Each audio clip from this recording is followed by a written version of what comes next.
Welcome to the Mischief. I'm Valen, and this is Create, the 0.5 update.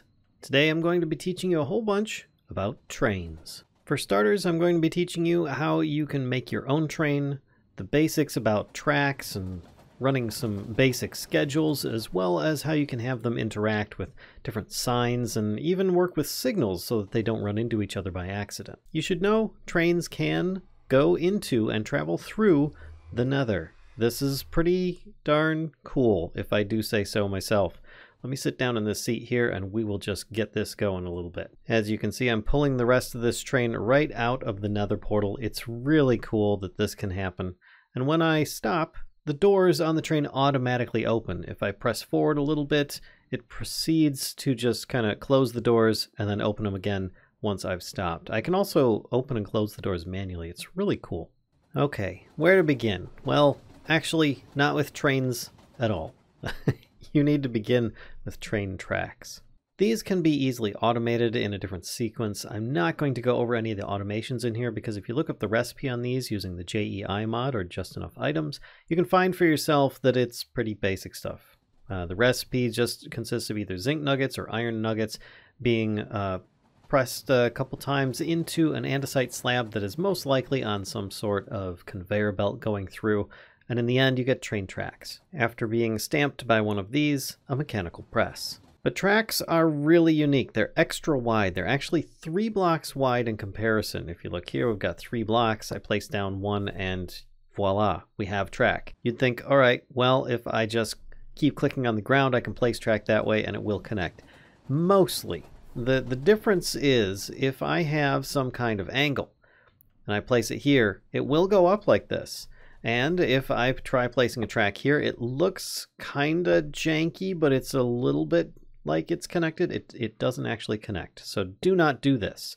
You want to make sure that you are using a much more fluid manner of connecting and running track. And that is actually placing one piece of track and then clicking on it again with more track in hand. Now I have an infinite amount in here because I'm currently in creative mode, so keep that in mind, but you will be using up track as you progress if you're in survival. So by clicking on this again, my track in my hand starts to glow, and you can see place track or select a second point. And I start getting like this little ghost effect going on of where the track will likely connect, and it will use up several of them from my inventory if in survival in order to make such a track. Let's actually make this little tiny S-bend here. There we go. Everything was green and it looked really cool. Used up several pieces of track in the process. If I were to break this, keep in mind that any of the red areas may end up like all of the stuff of red will break in between. So let me give an example. If I put down another one of these tracks here, you see I've got 2 of these white train track pieces. One on this end, and then 2 down here, and then all these ones in between that are all kind of winding are all red. If I start trying to break this, you notice that it actually shows an effect that it's going to be breaking a much larger area. It will effectively break everything that's red. It won't break anything beyond that though. So if I break this one, you'll notice that the curves moved and this are still in place, and yeah, it's just something to keep in mind. It will drop the train tracks as well, but as I'm in creative again, I'm destroying things. So it's just really creative how you can do this. Of course, it is create after all. Now if you want, you can actually have this go down slopes, up hills, and things like that. Seeing here, you can tell that, yep, there we go. It's actually going down quite an interesting slope here. And I can keep trying to continue, but it might struggle a little bit. And there may be some times when you're like, okay, maybe this isn't the best idea because it will try placing tracks under the ground. In these cases, try not to place the track because it's a little bit of a faff to try and dig these things back up. But if you do find the curvature in there, like the red blocks that I was describing earlier, and you can break that, they should, any of them that were placed, be in there. But it will not remove any existing blocks to place these ones. It will only place in open spaces. So trying to dig down to find where those ones were, you're not going to find any. There are some things you do need to be made aware of in this case. Now you can, of course, go up slopes, down slopes. You can even turn and go around in kind of like a curve on a slope, provided that it's not too sharp and it's not too much of a slope. So for instance, there we go, I can make this curve, but if I were to break this and try again, it's not going to let me go down here because it's just too big of a curvature to go downwards. Now, alternately, something else you should be aware of is that you can't make S-bends on a curve up or down either. You need to only be able to do, and by S-bends, I mean something like we started with here. By the way, sneak, right-click, will clear away anything for the track if it's connected on something previously. But the S-bend would be something like this. You can do those on level surfaces, but you cannot do them on slopes. Now you can have them also run over each other. I've got several examples here where they're just kind of crisscrossing. You can also have it so that they join back up with another track. That is also feasible, and it all depends on how you steer your train or the schedule it's on with somebody else driving it that will determine the direction that it goes when there's a split in the track. We'll cover that once we've already built a train. Sticking on tracks for another brief moment, I'm going to show you a little something else. Let's take this train track here, and I want it to go down here on a slope in this direction. There we go, this would be great. Now you'll notice that in my offhand I have metal girders. These are just some iron sheets and some andesite alloys, and you'll get 8 at a time. It will use them from your inventory, however many you have, to support the tracks. If I right click here, you'll notice that it gave this really smooth I-beam effect. It's really nice, and it doesn't have to be just metal girders, which can also have shafts going through them and so on. You could have other blocks. In this case, I'm going to put some train casings underneath, because why not, right? I mean, if I'm going to go big, then I might as well do it really expensive style. Now let's connect over here, and you'll notice it placed down some train casings to support the train tracks. It'll do this with slabs as well. Any solid blocks that you have in your offhand, if you have a supply of them there, then it'll allow you to just place them as supports so that it doesn't look like the train tracks are just kind of floating. In this case, I've got all these different metal girders going on, supporting most of this stuff. I even added a little bit going up and down. They work similar to shafts as well, where you can just right-click on them and build straight up or down with them, or left and right. Now here's something you should know about tracks as well, is that they don't actually need to be supported. They can just be free-floating in the air.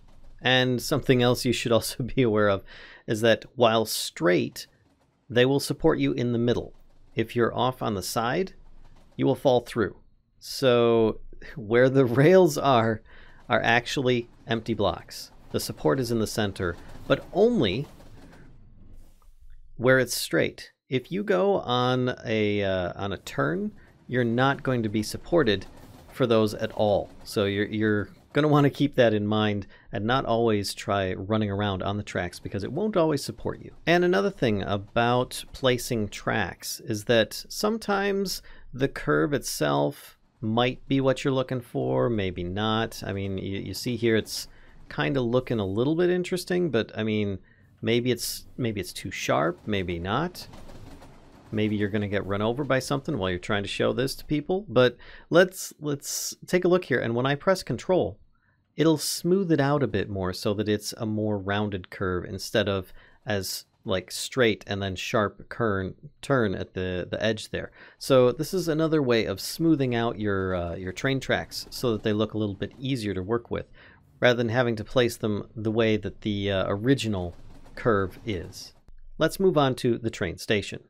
Train station, you get a couple of them, and for good reason, because you're going to need 2 in order for it to have some kind of automation. But otherwise, you get a compass and some train casing to make these. Now, a train casing is a little bit of a journey to go on, but just know that you only need to have one of them to start. What you'll need to do is have some brass casing, and it'll need to be placed on with some sturdy sheets to make a train casing. The sturdy sheets are the things that are very difficult to make, or rather difficult. You'll have to powder some obsidian, which means that those will need to be ground up in some kind of crushing wheel. Then you'll need to spray lava on top of the powdered obsidian, mechanical stamp them twice, and you'll get your sturdy sheets. Keep in mind these can also be used for train schedules, which we'll be covering later. So let's say you've gone through this whole process, you've got some train stations now, you can get to work. Well, just by holding one, you get this really interesting display on your train tracks. Keep in mind, trains typically will only go one direction on a track most of the time. You can have it so they can loop and come back the other way, but your train station direction determines how it will actually dock at that area.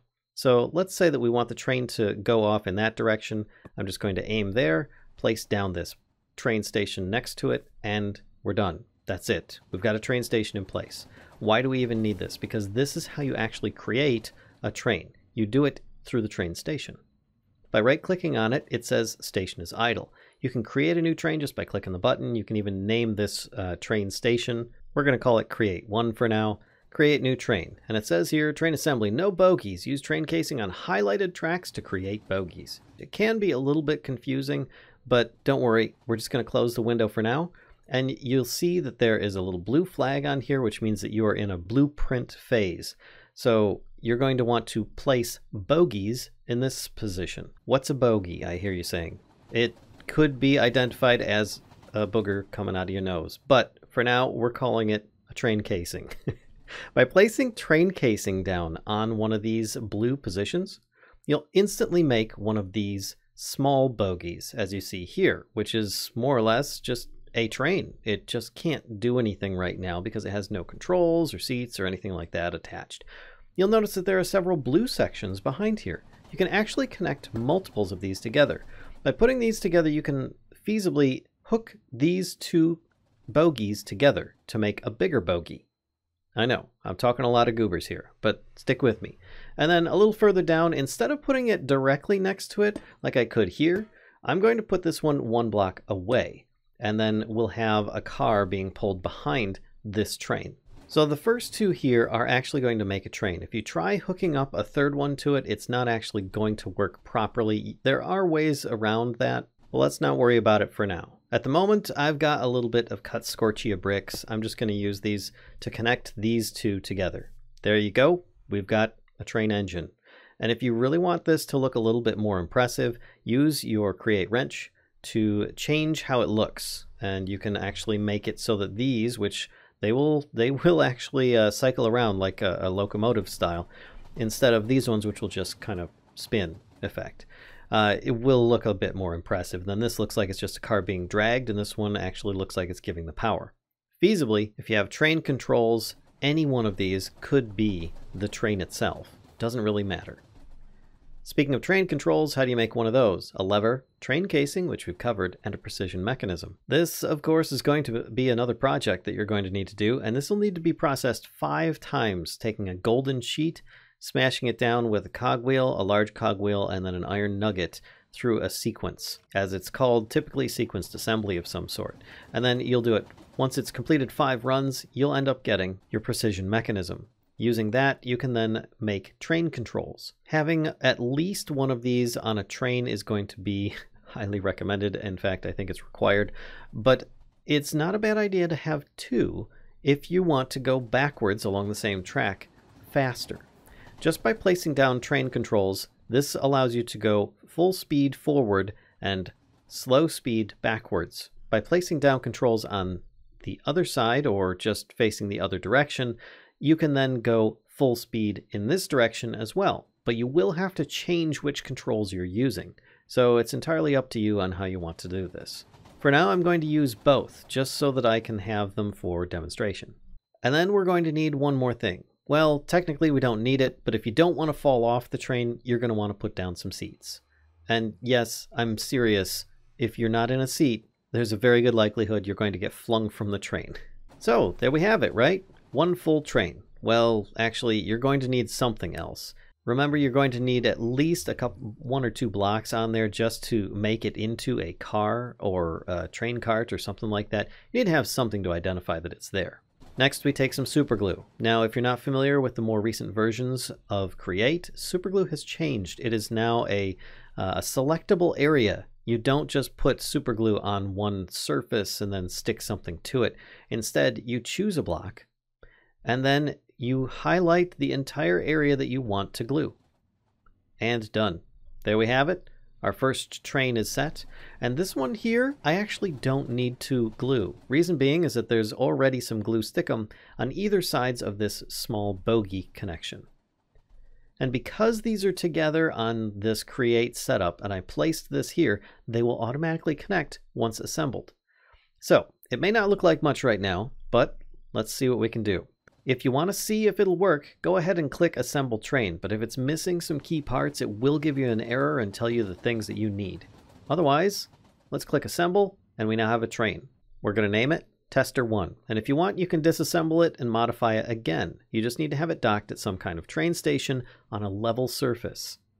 Clicking OK, we can continue on. If it's not on a level surface, let's say you've got a train station here, but the train backs up onto this slope. It will not function properly. It does need to have a level surface for it to work so that when it's disassembled, it can actually occupy proper Minecraft block spaces.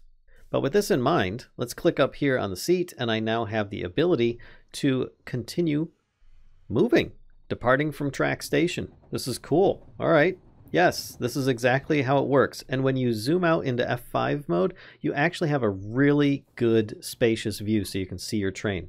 You'll notice that you get different particle effects when you're slowing down, when you're stopping, when you're backing up, and so on. So it's pretty cool. You also notice that the first train and the cart itself have both connected automatically. Once I stop, it does that.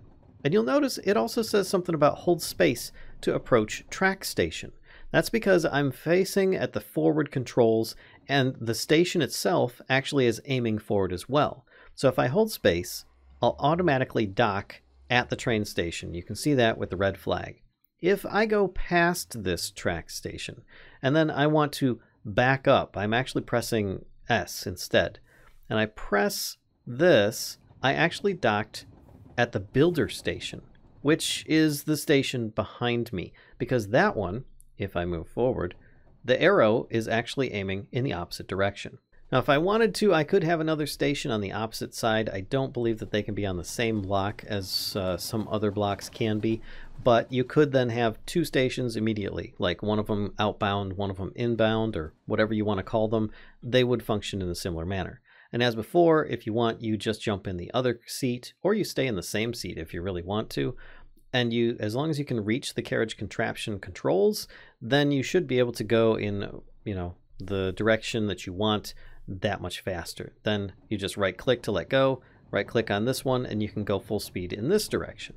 There are ways also of going even faster. If you have some kind of storage component like a chest or barrel on your train and it has coal in it, it will use some of the coal to speed up how fast it can go. On top of that, you'll notice at the bottom here, I have a little arrow pointing. This is telling you the direction that you're actually going. So when I turn around, the arrow is saying I'm actually going reverse if I try to go in this direction. And by pressing forward, I'm still going to go forward for the train, not for myself. So you can look around if you want and continue on with your journey. Now you'll also notice that there is this little slider bar that I'm currently spinning back and forth. This is your maximum speed. So as you press forward, you'll accelerate or decelerate to that required amount and no more. If you scroll your mouse wheel, you can change that setting. It's pretty darn easy to do. And I do like that you can customize the speed with which you approach things in very simply. And of course, as I've said before, just click disassemble and you can then build on this again. You can expand it with super glue. If you really want to make things a lot simpler on yourself, you know the general size of the train that you're going to want to build, then put a block at top corner for one side and then put a block at the bottom corner for the other. Then super glue that entire space. But just make sure when you right click your super glue area, it will actually like undo it.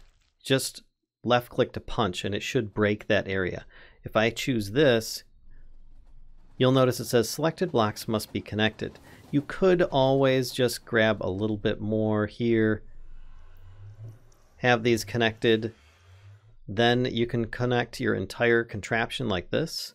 When you decide to break it, you'll still have that entire square or rectangle highlighted. So anything in there will automatically be stuck together. Otherwise, if you have stuff sticking out of it, you might have a bit of a problem. Let me actually give an example here where some of the blocks won't actually go with you once you assemble it. It'll look like it's assembled. You assemble the train, it's still there, it's fine, but as soon as you start trying to pull away, you'll notice that some of the blocks are not part of it.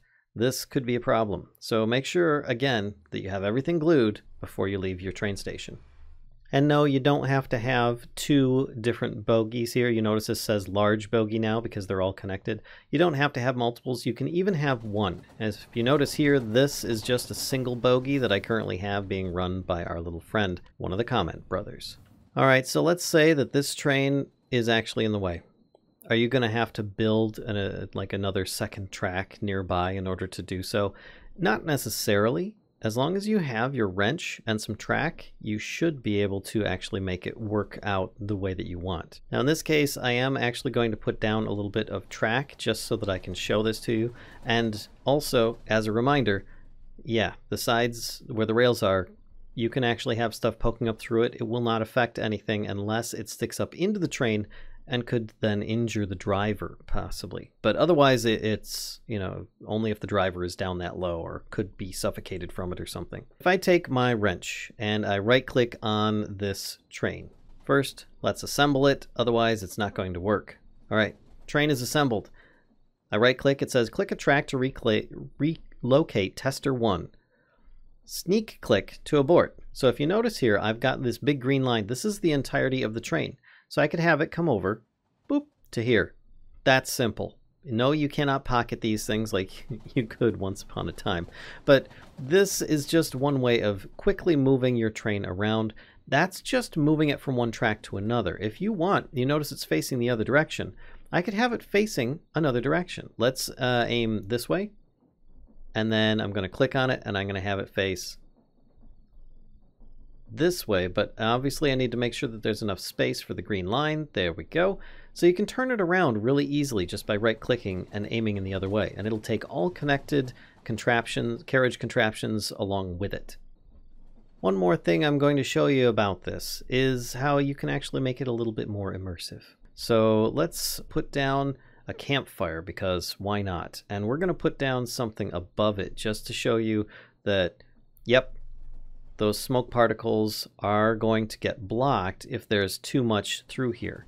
But gluing all this together so that it ends up being one cohesive mass, reassembling the train, you notice that the smoke particles do still pass through this. So you can use it, a campfire in there, to give some kind of like smoky effect if it's hidden or something like that, if you don't want it visible, or in the case of the train I have down there, it is visible. All right, let's start by putting a campfire down, a fluid tank, on top of that, a steam whistle. You can even have multiples on there if you so desire to change the pitch. Steam whistles are just simply copper ingots with a golden sheet, can make you one. You're going to want to make sure that everything is glued together. And in this case, the second steam whistle extension isn't going to be part of the glue, but it does automatically connect to the lower item, so it should be good. Same thing as on this train down here. The edge of the glue is actually the front of the block, but because buttons rely upon that block to exist, they are automatically stuck to it. Assembling this train, it then has a really bit of a strange look to it because this looks like it's just hovering in place, but trust me, it's well worth it. I can now actually blow the whistle. You now have a way of actually making a toot sound just by holding control while you're on the contraption.